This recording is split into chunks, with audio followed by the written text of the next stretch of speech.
Hello students, आज हम start करेंगे ह्यूमन रिप्रोडक्टिव सिस्टम। और ये 12th की पहली यूनिट है। इसमें रिप्रोडक्शन में आप जूलॉजी वाले एस्पेक्ट में आप जाएंगे। तो human reproductive system, reproductive health और इंक्लूडिंग एम्ब्रियॉनिक डेवलपमेंट, ये मिला करके कम से कम आपके पास नीट में 5 क्वेश्चंस आते हैं, 4 to 5 क्वेश्चंस एवरी ईयर। जो पिछले 10 साल का अगर आप देखें पेपर निकाल के, तो 4 से 5 क्वेश्चन ये जूलॉजी वाले सब्जेक्ट में आते रहते हैं हर साल। तो it is most important topic. तो चलिए स्टार्ट करते हैं। ह्यूमन रिप्रोडक्टिव सिस्टम में ये पहला आप लेंगे मेल रिप्रोडक्टिव सिस्टम। और मेल रिप्रोडक्टिव सिस्टम में जब आप यहाँ ध्यान रखें कि जब पढ़ने के साथ साथ डायग्राम की प्रैक्टिस और डायग्राम का ध्यान देना बेहद इंपॉर्टेंट है। हालांकि नीट में आपके दिमाग में रहना चाहिए, पिछले 4 साल से जो नीट हो रहा है उसमें डायग्राम वाले क्वेश्चन अभी तक नहीं आए हैं, बट आगे नहीं आएंगे ये आप नहीं सोच सकते हैं। और वो आए या ना आए, अगर आप डायग्राम कंसिडर नहीं करते हैं तो निश्चित रूप से कहीं कहीं आपकी पढ़ाई सफ़र करती है, आपको पूरा नॉलेज नहीं होता। तो इसलिए डायग्राम देखेंगे। ह्यूमन रिप्रोडक्टिव सिस्टम में 2 डायग्राम बने हुए हैं, नीचे ऊपर। ये ऊपर वाला हमने बनाया है, नीचे वाला भी आप देखेंगे। और दोनों डायग्राम देखने के बाद ही जब आप पढ़ते हैं तो एक ठीक ठाक कंक्लूजन निकल करके आपके सामने आता है, एक अच्छी पढ़ाई आपकी होती है। तो चलिए स्टार्ट करते हैं। ह्यूमन रिप्रोडक्टिव सिस्टम में पहला है मेल रिप्रोडक्टिव सिस्टम। अब मेल रिप्रोडक्टिव सिस्टम में जब आप जाते हैं तो इसमें कौन कौन से स्ट्रक्चर आते हैं। Male reproductive system of human consist of testis, epididymis, vas deferens,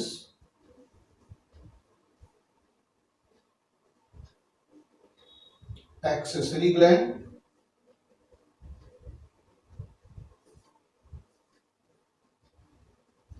accessory glands and external genitalia।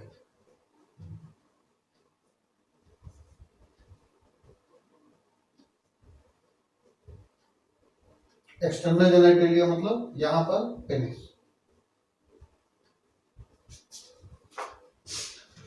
Male reproductive system of human consist of testis, epididymis, vas deferens, accessory gland and external genitalia.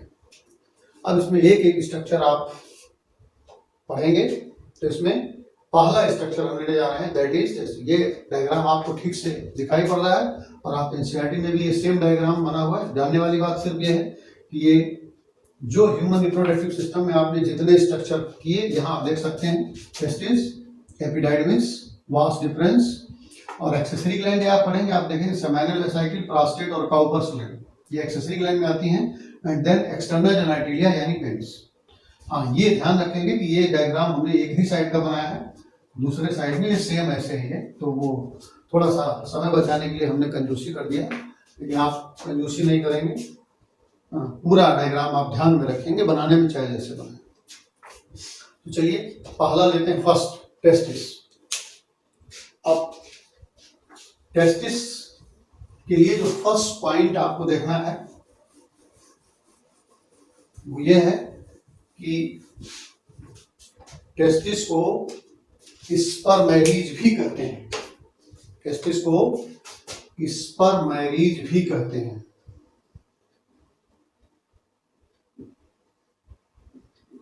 पहला आपने लिया है testis, और testis में पहला point आपने पढ़ा, इसको स्पर्मैरीज भी कहते हैं। सेकंड पॉइंट और थर्ड पॉइंट इनके शेप, साइज और कलर से रिलेटेड है। नंबर 2 है पेयर, पिंक कलर्ड यानी पिंकिश, और इनका शेप है Oval, Oval shape. Pair, pink coloured and Oval shape. Third point size. Size में जब आप एनसीईआरटी में जाते हैं तो ध्यान दें, लेंथ और ब्रेथ लिखा हुआ है, एक फिक्स नहीं ले सकते हैं, वहां 4, 5, 2, 3 लिखा हुआ है। तो आप एक स्टैंडर्ड लिखने में लिख सकते हैं। आप ना लिखें 4, 5, 2, 3, यानी 4x2 सेंटीमीटर। इतनी बात मैं उम्मीद करता हूं आपको समझ में आ गया होगा। एक बार इतनी बात हम फिर से आपको रिपीट करेंगे। ह्यूमन रिप्रोडक्टिव सिस्टम में male reproductive system consist of testis, epididymis, vas deferens, accessory gland and external genetic. इसमें पहला आपने लिया टेस्टिस। टेस्टिस को स्पर्मेरी भी कहते हैं। पेयर्ड यानी नंबर में 2 है, pink coloured and Oval shape और साइज 4x2 सेंटीमीटर। लोकेशन, तो ह्यूमन में जब आप लोकेशन की बात करेंगे तो ये आपकी एब्डोमिनल कैविटी है। तो एब्डोमिनल कैविटी के नीचे और बाहर दोनों हैं। यहाँ ये बात ध्यान देने की है कि जब आप एनसीईआरटी पढ़ते हैं तो चाहे वो मेल रिप्रोडक्टिव सिस्टम हो चाहे फीमेल रिप्रोडक्टिव सिस्टम हो, सीधा उन्होंने लोकेशन दोनों के लिए लिख दिया है पेल्विस। ठीक है, most of the parts, pelvis का मतलब यहाँ पूरा का पूरा पेल्विक रीजन। आप खाली पेल्विक कैविटी नहीं ले सकते हैं क्योंकि टेस्टिस तो बाहर है। तो लोकेशन में ठीक है, आपको पढ़े पेल्विस से एक अप्रॉक्सीमेट, बट टेस्टिस के लिए जब बात आएगी एग्जैक्ट लोकेशन की तो outside, location outside and below यानी नीचे abdominal cavity and inside thin walled scrotum. आप देखिए ये स्क्रोटम है और ये स्क्रोटम थिन वॉल्ड होते हैं। जो टेस्टिस की लोकेशन है that is outside and below abdominal cavity and inside thin walled scrotum. ध्यान रखें, स्क्रोटम कहें, स्क्रोटल सैक कहें या टेस्टिस सैक कहें, तीनों एक ही शब्द है, तीनों एक बात है। तो लोकेशन आपको समझ में आ गया होगा, outside and below abdominal cavity and inside thin walled scrotum. Next point आप देखें, इंटरनली जो ये स्क्रोटम, इंटरनली स्क्रोटम, यहाँ स्क्रोटम की लाइनिंग में एक मसल पाई जाती है जिसको कहते हैं dartos muscle. Internally scrotum are line by dartos muscle. और ये मसल, ये जो मसल है, क्योंकि स्क्रोटम थिन वॉल्ड है, ये क्वेश्चन आप ध्यान में रखिएगा, स्क्रोटम क्या है, थिन वॉल्ड। जो मैंने आपको लोकेशन बताई है, लोकेशन में ये पॉइंट इंपॉर्टेंट है कि outside and below abdominal cavity आप जानते हैं, बट इनसाइड स्क्रोटम ये भी आप जानते हैं, बट स्क्रोटम थिन वॉल्ड है कि थिक वॉल्ड है, इस पे आपको फोकस करें। तो थिन वॉल्ड स्क्रोटम, ये बात ध्यान रखें। तो लोकेशन की जब बात करेंगे तो इनसाइड थिन वॉल्ड, इसलिए हम रख रहे हैं थिन वॉल्ड स्क्रोटम। अब आगे अगला नेक्स्ट पॉइंट हमने आपको बताया कि internally scrotum are line by dartos muscle. Scrotum की लाइनिंग में ये मसल पाई जाती हैं और ये मसल टेस्टिस के लो टेम्परेचर को मेंटेन करती हैं या मेंटेन रखती हैं। और जो टेस्टिस का जो टेम्परेचर होता है वो इंटरनल बॉडी टेम्परेचर से 2.5 डिग्री सेल्सियस कम होता है। Is it clear? तो इन लोकेशन आपको समझ में आ गया, ध्यान रखेंगे थिन वॉल्ड स्क्रोटम। और अगली बात, internal scrotum are line by dartos muscle. These muscles maintain low temperature of testis. ये मसल्स टेस्टिस के लो टेम्परेचर को मेंटेन रखती हैं and temperature of testis is 2 to 2.5 degree Celsius less than internal body temperature. Next point आप देखें, जो testis हैं वो आप देख रहे हैं स्क्रोटम की वाल से कनेक्ट है। टेस्टिस स्क्रोटम की वाल से भी कनेक्ट है। इस कनेक्शन को जो नाम दिया गया है that is gubernaculum. Each testis are attached with wall of scrotum with the help of group of elastic fiber. एक कनेक्टिव टिश्यू है दो के बीच में, और जो दो के बीच में है, दो को जो कनेक्ट करता हो उसको कहते हैं मीजेंट्री। तो इसको एक मीजेंट्री, एक कोई ऐसा नहीं कि आप यहाँ मीजेंट्री नाम देंगे, जो भी दो को कनेक्ट कर रहा हो उसको आप मीजेंट्री कहेंगे। तो टेस्टिस आर अटैच्ड विद या कनेक्टेड विद स्क्रोटम यानी wall of scrotum with the help of group of elastic fibre. ये कनेक्टिव टिश्यू है जिसको आप कहते हैं गुबेर्नाकुलम। ध्यान रखने वाली बात है, आप स्ट्रक्चर याद रखें। इस स्ट्रक्चर की वजह से, इसी स्ट्रक्चर की वजह से टेस्टिस स्क्रोटम के अंदर अपनी पोजीशन में बने रहते हैं। तो उस स्ट्रक्चर का नाम बताइए जिसकी वजह से टेस्टिस स्क्रोटम में अपनी पोजीशन में बने रहते हैं। तो उस स्ट्रक्चर का नाम ह्यूमन के लिए क्या है? गुबेर्नाकुलम। एक बार इसको फिर से ध्यान दें, testis are connected with scrotal in wall of scrotum with the help of group of elastic fibers called gubernaculum. This is the mesentery which held testes inside scrotum within their position. यानी इसी structure की वजह से testis scrotum में अपनी position में बने रहते हैं। और साथ में फ्राग के भी पॉइंट आप इंक्लूड करते रहेंगे छोटे छोटे, जो बहुत इंपॉर्टेंट है आपके लिए। फ्राग में जब आप जाएंगे तो फ्राग में टेस्टिस की लोकेशन एब्डोमेन के अंदर है, लेकिन ये बात सेम आएगी यहाँ पर। इसी गुबेर्नाकुलम को फ्राग में मेजार्कियम कहते हैं। तो फ्राग में इसी स्ट्रक्चर को मेजार्कियम बोला जाता है। तो नेक्स्ट पॉइंट हमने आपको बताया, दैट इज गुबेर्नाकुलम या इसी स्ट्रक्चर को फ्राग में मेजार्कियम। क्लियर? तो मैं उम्मीद करता हूं कि इतने पॉइंट आपको बिल्कुल क्लियर हो गए होंगे। टेस्टिस को स्पर्मेरिज भी कहते हैं, paired pink coloured and Oval shape. Size, ये लेंथ ब्रेथ है 4x2 centimetre. Location outside and below abdominal cavity and inside thin walled scrotum.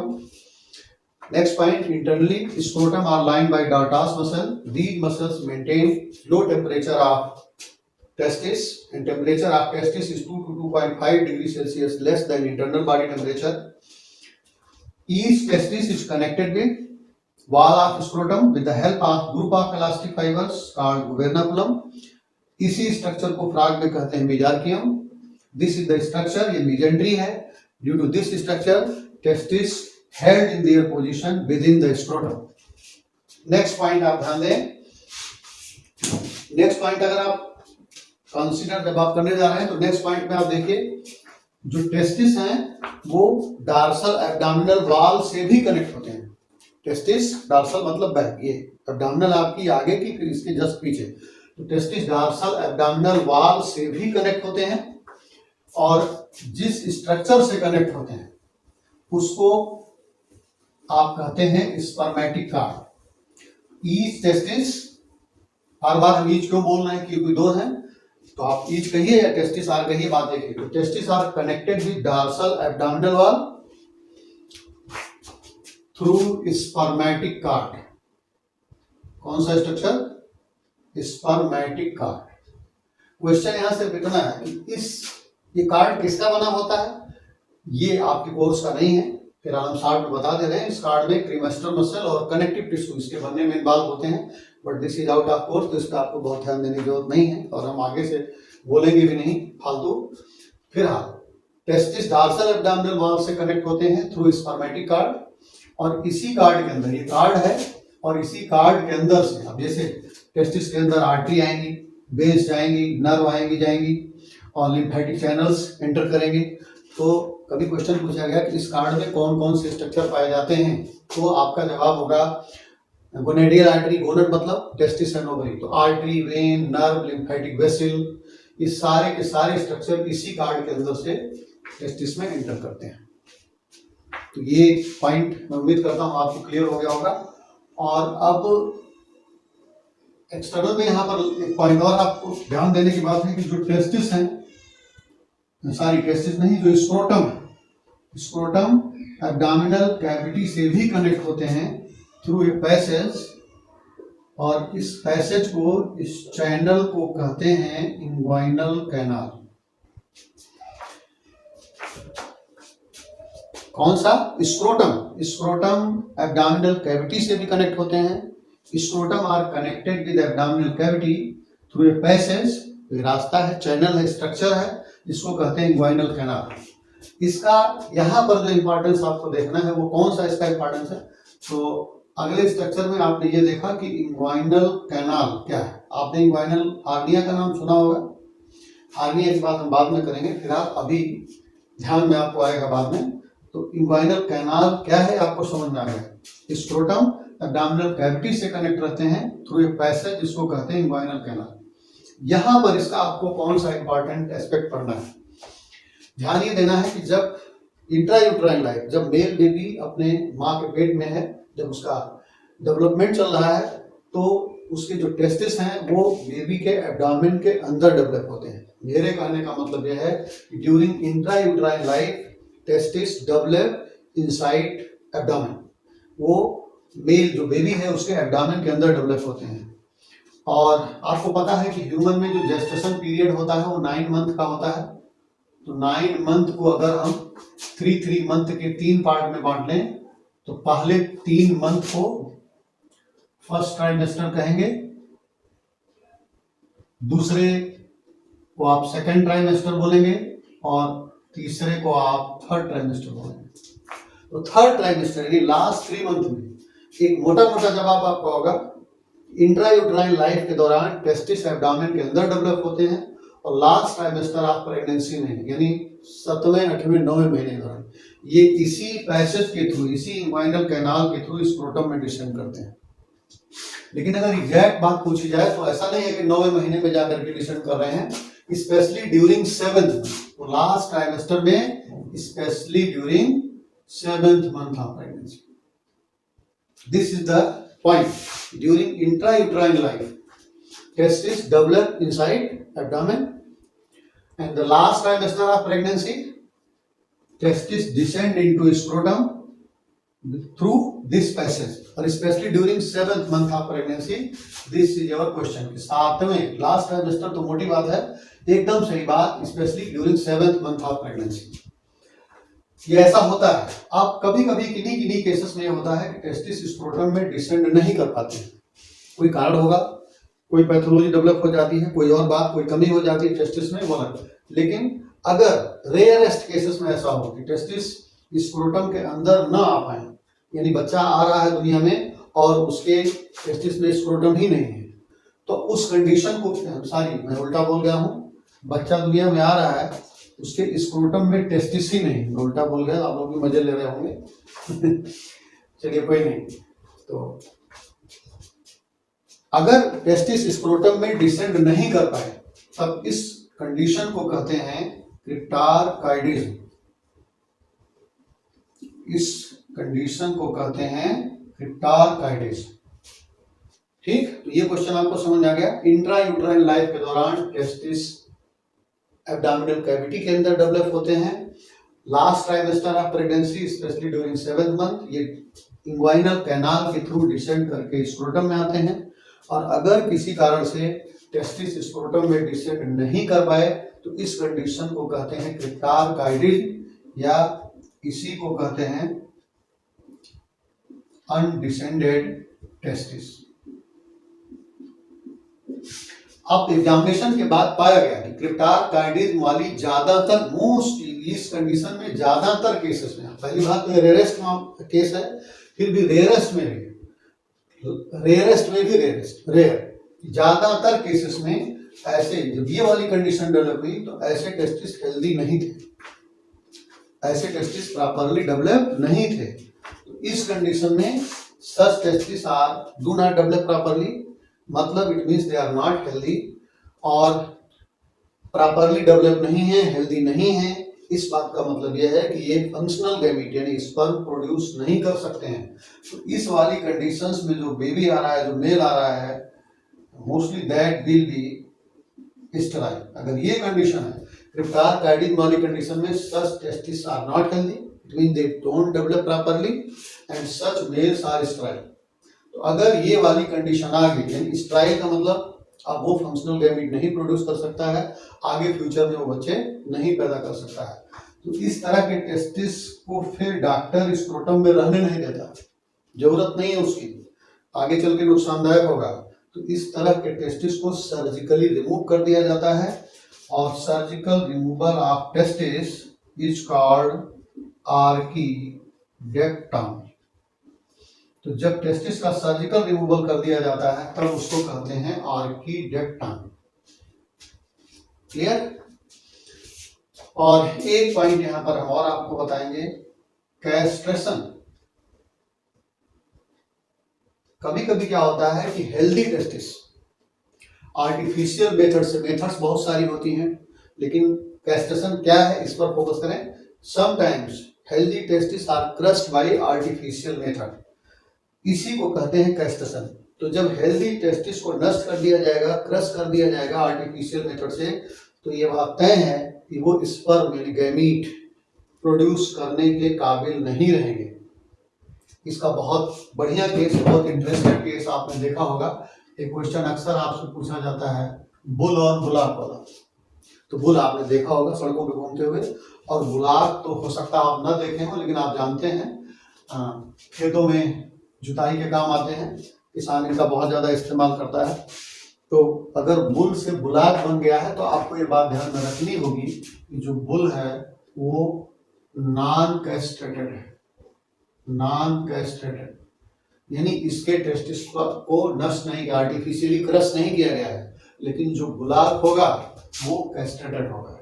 तो ये क्वेश्चन कभी आपकी रीट में या एमटी पूछा गया है कि बुल और बुलाक में क्या फर्क है, तो ध्यान रखें जो बुल है वो नॉन कैस्ट्रेटेड है और जो बुलाक है वो कैस्ट्रेटेड है। लेकिन एक क्वेश्चन यहाँ पर और है कि कैस्ट्रेशन के बाद क्या चेंजेस आते हैं। तो ये चेंजेस तो मेजर आप देख ही रहे हैं कि वो आगे बच्चे नहीं पैदा कर सकता है, बट ये आपसे नहीं पूछा गया, जनरल बात है कि आप जान जाएंगे भाई जब टेस्टिस ही क्रश कर दिए गए तो बच्चा पैदा करने की बात कहाँ से आएगी। बट ऐसे जो मेल होते हैं, ऐसे मेल ज्यादा ओबीडियंट होते हैं और ज्यादा लेबोरियस होते हैं। क्वेश्चन आपका ये है कि जो बुलाक होगा that will be more laborious and more obedient. तो अभी तक हम आपको टेस्टिस के इसके बारे में एक्सटर्नल इंटरनल लेकर के कुछ ऐसे पॉइंट हम आपसे डिस्कस कर रहे थे जिनको अक्सर हम छोड़ दिया करते हैं, लेकिन जब आप क्वेश्चन करते हैं तो आपको लगता है ये कहाँ से आ गया। तो ये चीजें ना हो इसलिए हमने इन सब चीजों को आपके सामने रख दिया। तो मैं उम्मीद करता हूँ आपको ये बातें समझ में आई होंगी। और अभी यहाँ 2-3 पॉइंट हम आपके सामने और रखेंगे।